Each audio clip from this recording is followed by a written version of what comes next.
Taste This is brought to you by IRG.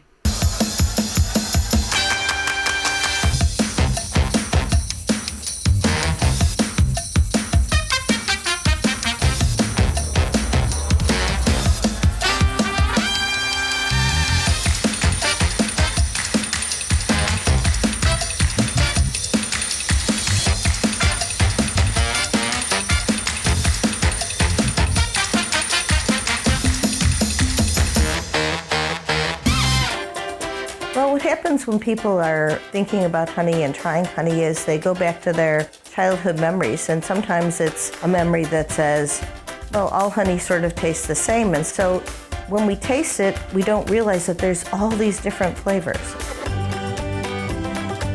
I'm Amina Harris, and I am the director of the Honey and Pollination Center here at the Robert Mondavi Institute at UC Davis.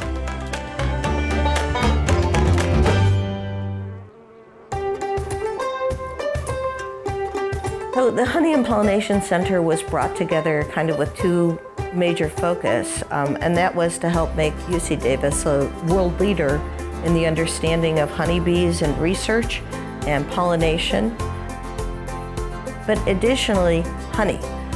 What I've discovered is that people have a great deal of trouble describing honey, and honey is sweet. That's the first thing they come up with. And believe it or not all honey is sweet. Some honeys are bitter, and some are savory, and some just are acrid and yucky, and you don't want to eat them at all. So the idea is to try to train people to understand what to expect. Just like we do for wines, for cigars, for cheeses, for olive oils. And if I can do that, even for 10 people, I'll be a happy camper. So if you're doing a honey tasting of some kind, and you might have a couple different honeys in front of you, and you're trying to figure out how differently they taste one from the next, what you need to do is just look at them first. So you look at them and you're saying, oh wow, this one's kind of like clear and light, and I can see right through it, and it's yellowy in tone. And another one might be more butterscotchy and caramel and thick. And yet another might be dark and almost red, like a red amber. The next thing you do is you smell it. And you're going to be smelling and picking up things like fruity smells or flowery smells or woody smells or things that smell like grass, or sometimes you get a yucky smell that smells like adhesive tape or medicinal. And this one smells very vanilla-y and a little bit, almost a hint of fruit. Mostly it smells like pure vanilla. The next thing you're going to do is you're going to taste it. I always suggest 2 tastes because it changes a little bit. Some honeys really change dramatically. But you taste a little bit, you put it on the tip of your tongue, and then you just let that taste dissolve. Your second taste you want to be throughout your mouth, so you make sure you move it and you blow it around just like you do with other tastings. You close your mouth and you inhale and you get as much air in there as you can. Then you exhale through your nose with your mouth closed, and you pick up all kinds of aromas and flavor. So this honey is called Lehua. It comes from the Big Island of Hawaii.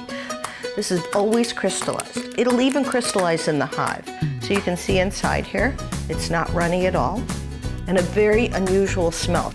It's much denser, earthier kind of smell. You're going to be into woody flavors. However, when you taste it, which I'm going to do right now, you get a hint of that earthiness that you smelled, but what you really taste is like creme brulee. So you get a hint of sweet, but you just have these rich, strong flavors of butterscotch and caramel and things that make coffee taste fabulous. And Lehua is terrific in coffee. At the end of the day, what I like to tell people is think about your honey as sweetening your life daily.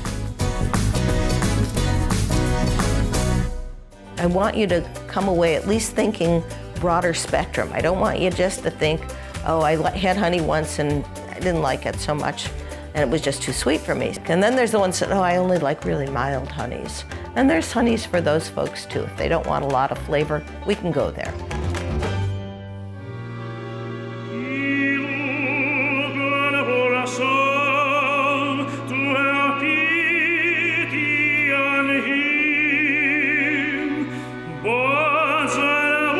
Chanel.